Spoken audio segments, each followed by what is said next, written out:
So let's talk about Karl Marx. So there he is in all his glory, and he even autographed this for me. I know he was dead a long time ago, but it's just believe it. So Marx's contributions. First of all, he was not a sociologist. He didn't write much about crime. So he was not a sociologist. He was not a criminologist.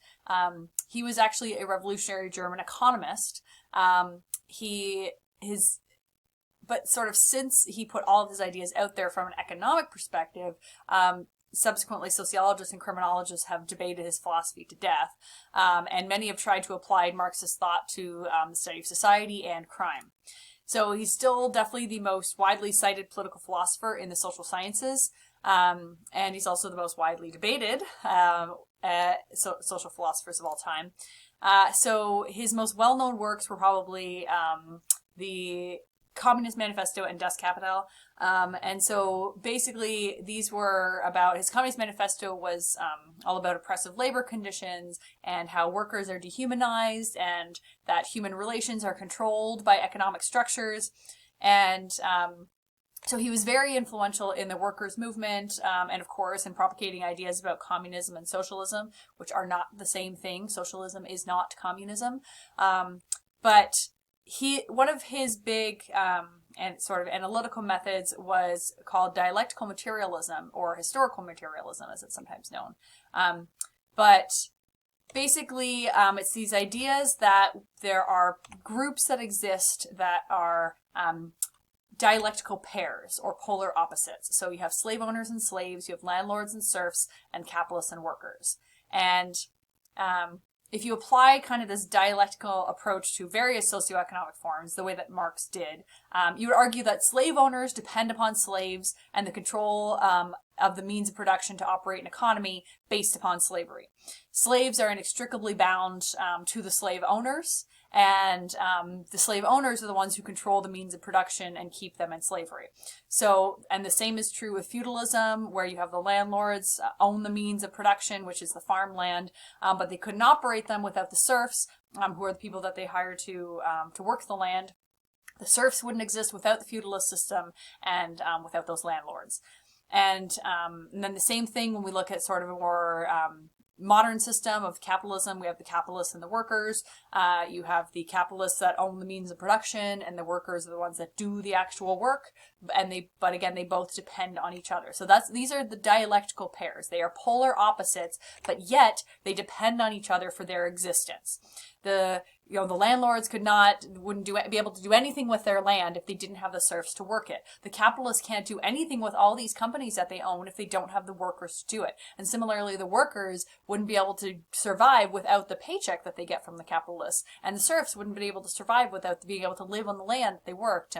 And so these basically they depend on each other, and same with the slave owners and the slaves. They depend on each other for their own existence. And yet they have contrary, opposing interests. And they're mutually contradictory in the sense that they are working towards very different things, in terms of whether it's if we look at our capitalists and our workers, the capitalists want their company to survive and thrive and make money, and they want to make all this money from their company. The workers just want to be able to do their job right. Probably they want a better paycheck, they want a promotion, they maybe want to get a better job for them. So they're working for very different opposing interests. And it is this class struggle that Marx said would lead to social change. And so it's that struggle between the slaves and the slave owners that led to the eventual abolition of slavery. It is that struggle between the serfs and the landlords that led to the destruction of the feudal system. It's that struggle between the workers and the capitalists that Marx predicted would eventually lead to the fall of capitalism. So this dialectical materialism is where you have the struggle that's inherent in this pairing system, where they are constantly struggling against each other, and yet they need each other. So that's it's kind of an interesting way to look at things. But Marx saw that as kind of how all of these major systems work and how they operate. Well, unless you're under a communist or a socialist system. So his big sort of two classes that he would describe were the bourgeoisie and the proletariat. And so these are the most important relations in industrial culture were between the bourgeoisie and the proletariat. So the bourgeoisie are the owners of production. They exploit the proletariat.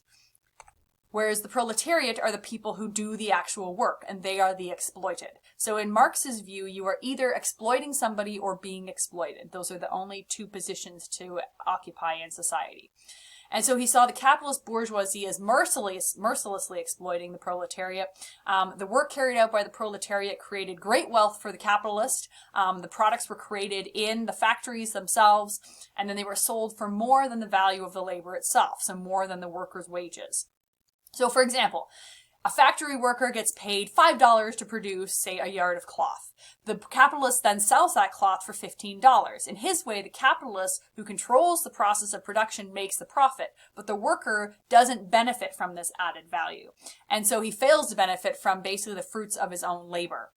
And so that's why Marx predicted that the capitalist system was unsustainable. He thought it contained the seeds of its own destruction, and that the wealth of the bourgeoisie depended so much on the work of the proletariat. And so that means that capitalism requires an underclass. And Marx saw that basically if you continue to exploit these people, that it's going to create resentment and eventually revolution, leading to a complete overthrow of the capitalist system and its supporters. He saw that as basically inevitable, because if you have a system that depends on the exploitation of a large underclass, eventually they're going to rise up and no longer take it. And that's kind of what he saw as basically what's going to happen in any capitalist system.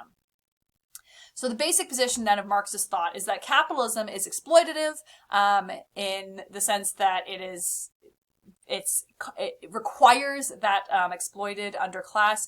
It's alienating in the sense that it divides people, and so that this inequality then is institutionalized by the elite ruling class. They need that inequality, otherwise it doesn't work. And so in this case then, Marx saw this as that the state serves the interests of the ruling class, because the state wants capitalism to survive. So the state has to support those sort of the ones who own the means of production, the bourgeoisie. They have to support those because they're the ones that sort of are making things work. And so if you support them, then that means you're also supporting the fact that it requires a underclass that is exploited. So then the state serves the interest of the ruling class. And one of the things that sort of a Marx quote, is that laws are a mystifying force. And so it seems like everybody is treated equally by the law, but the people with power and money get a different type of justice than the poor and the powerless. And so the appearance of the law is that it is equitable. You have due process. It protects society, justice for all that good stuff. But the reality is that it protects and maintains those class relations. It preserves wealth for the wealthy. And it's really justice for the rich and jail for the poor. And so the laws are actually then, they mask the true exploitative nature of capitalism. So, again, Marx was not a criminologist. He didn't talk much about crime, but sort of what he did say and how we can extrapolate on that is basically the unequal distribution of power and wealth is what produces crime.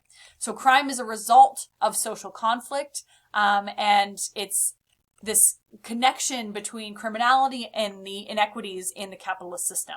So this is why we see more people from the lower class committing crimes. That Marx would have 100% predicted that living in poverty and in the underclass would definitely be a predictor of criminality, because it is this social conflict that creates that connection between criminality and inequity. And so crime is then the product of law enforcement policies, kind of like the labeling process theory. So, when we talk about like differential enforcement, how the law is differentially applied, benefits those with the economic and social power, penalizes the powerless. So then it's this product of law enforcement policies. And so you then get the label of being a criminal because you are in the underclass and because you are more likely to be policed, and the law is more likely to be applied in a way that puts you in prison as opposed to letting you go and helping you. And so then that provides that gives that label, which then leads to that person committing more crime and being treated even more terribly by the justice system and by society as a whole. And it's this unending process. So Marx kind of saw basically that unequal distribution of power and wealth as the root cause of all crime.